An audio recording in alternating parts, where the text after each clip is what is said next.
खुदावंद यसु मसीह के जलाली नाम में आप सबको मेरा सलाम हो।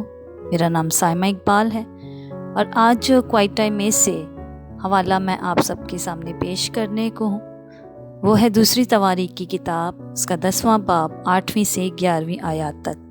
लेकिन उसने उन बुजुर्गों की सलाह को जो उन्होंने उसे दी थी छोड़कर उन जवानों से जिन्होंने उसके साथ परवरिश पाई थी और उसके आगे हाजिर रहते थे मशवरत की और उनसे कहा, तुम मुझे क्या सलाह देते हो कि हम इन लोगों को क्या जवाब दें जिन्होंने मुझसे ये दरखास्त की है कि उस जुए को जो तेरे बाप ने हम पर रखा कुछ हल्का कर।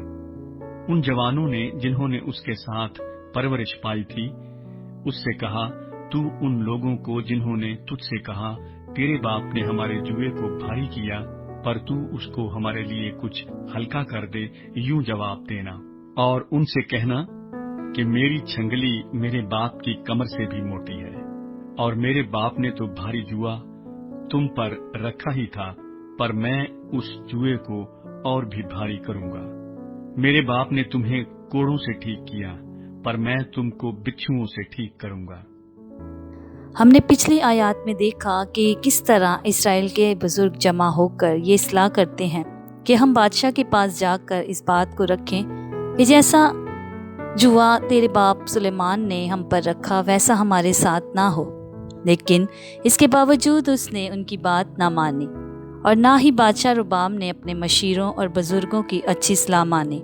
अगर वो उस वक्त बुजुर्गों की सलाह मान लेता जब उन्होंने उसे समझाया था कि अगर तू इन लोगों पर मेहरबान हो और इनकी मर्जी को पूरा करे और इनसे राज़ी हो तो ये लोग हमेशा तेरी खिदमत करेंगे। लेकिन सुलेमान बादशाह के बेटे रुबाम बादशाह ने ये सलाह ना माने, बल्कि उसने अपने साथ परवरिश पाने वाले जवानों की सलाह मानी जिन्होंने उसे ये मशवरा दिया था कि जब 3 दिन बाद वो लोग तेरे पास वापस आए तो तू उनसे कहना कि मेरे बाप ने तो भारी जुआ तुम पर रखा था, पर मैं उस जुए को और भी भारी करूँगा।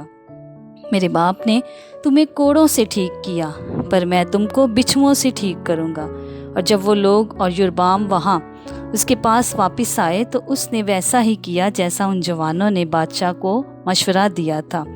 इस तरह से वो बादशाह इसराइल के लोगों की नज़रों में अपनी इज़्ज़त और वक़ार को खो बैठा।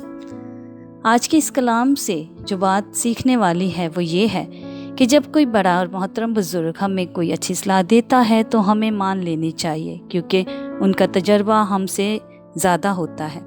जैसे हम देखते हैं कि इस हवाले में हमने देखा कि अगर बादशाह बुजुर्गों की सलाह मान लेता तो शायद उसकी बादशाही कायम रहती, लेकिन उसने बजाय बुजुर्गों की बात मानने के उसने उन जवानों की, अपने दोस्तों की सलाह मानी, जिसकी वजह से सल्तनत के 2 टुकड़े करवा दिए।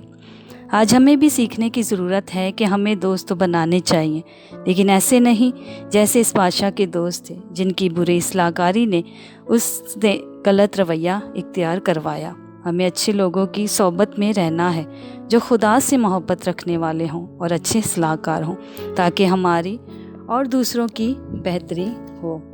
खुदावंद आपको और मुझे आज के इस कलाम के वसीले से बड़ी बरकत दे। आमीन।